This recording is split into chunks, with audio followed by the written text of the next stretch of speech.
Welcome back to Relationships at Work, your leadership guide to building workplace connections and avoiding blind spots. I'm your host, Russell Lolliker, a communications and leadership expert. Couple of decades under my belt in both those areas. Bit of a success in there too. I also have a heap of curiosity on how we can make the workplace a better place.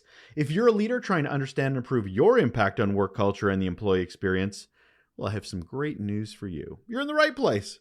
This is our Thursday mini episode. These cute, adorable, bite-size, as it were, bit of information, quick and valuable to help your mindset in the week ahead. They're usually under about 10 minutes or so.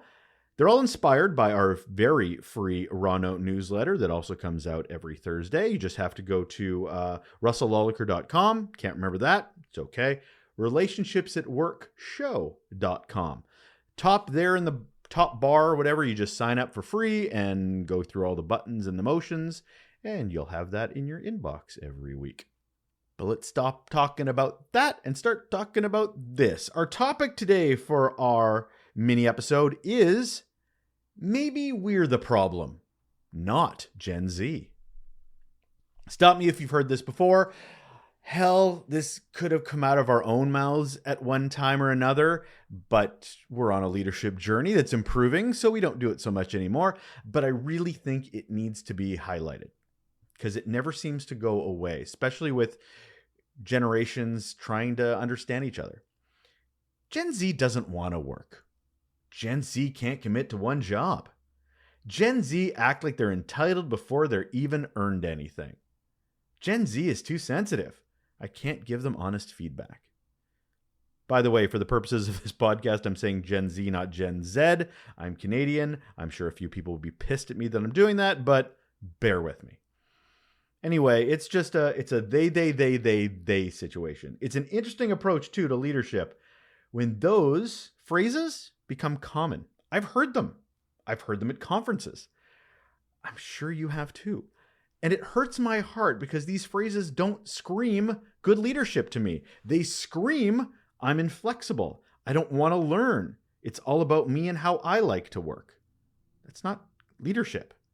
Gen Z is definitely a different generation than those that have come before. And that's to be expected. They're all like that. Every generation that comes before is different, wants different things. So let's look at it from what Gen Z's common traits are. Tech savvy. Desire for meaning from their work, emphasis on work-life balance and mental health, entrepreneurial, they don't want jobs, they want opportunities, preferences for flexible work, demand for diversity and inclusivity, focus on learning, and on and on and on. Those sound pretty great. I'm a Gen Xer, and I don't think those sound bad. And again, I am generalizing here, but a lot of this does ring true. Now, as true leaders, we can't put any blame on others, regardless of what generation they are, on their preference in how they work, because we have our own. They're just different than us. But here's the thing as leaders. Leadership leads, regardless of who they're leading. So when I hear anyone saying these remarks about the Gen Z's a problem and unrelatable, I question their adaptability. I question their resilience, their ability to connect, their ability to listen, to motivate, to engage, to lead. Kind of a red flag, if you ask me. We can't talk of things like diversity, inclusivity, equity, and belonging, and then demand our teams work like we work. It's hypocritical. It's missing the point. I recently talked to Graham Abbey on the podcast, episode to come soon. He's chief executive of a learning consultancy. He's also a director of executive education and a professor at the University of Bristol Business School. In our conversation, it came up, a note came up. The whole topic about the podcast was about working and leading through complexity. And as we're talking, we highlighted the fact that it seems that younger generations are comfortable with complexity. They're comfortable with new ways of speaking and new ways of engaging and understanding that things aren't black and white, but shades, a spectrum. But they have no life experience. On the flip side, senior generations have tons of life experience, but they don't want complexity. They want simplicity. This, I think, says a lot about what's missing in our ability to connect between generations. And as leaders, if we are going to be good to great leaders, we have to step up and embrace a little of that complexity.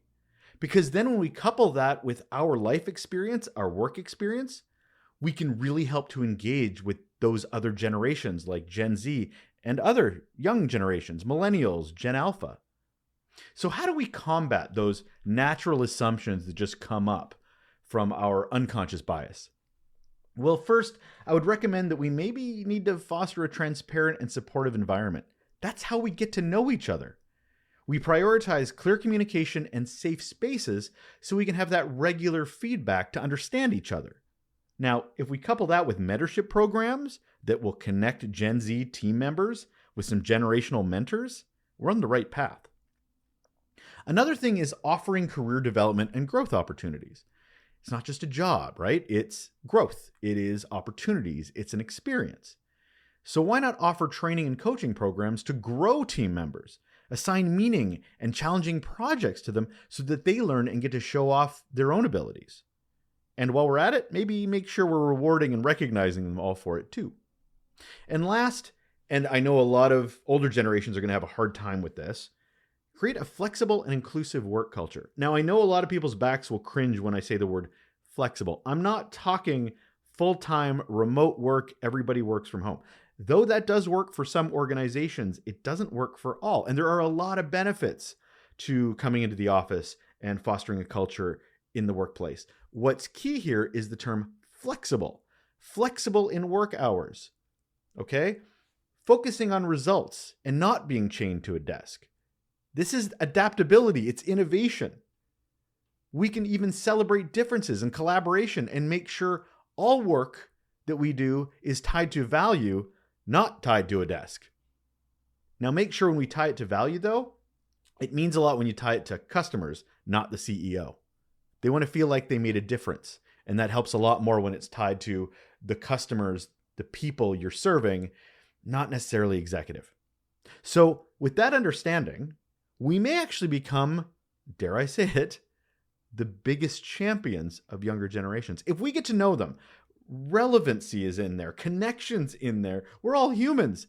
If we get to know them better, we may actually be the first ones to champion them in rooms they're not in. That's amazing leadership.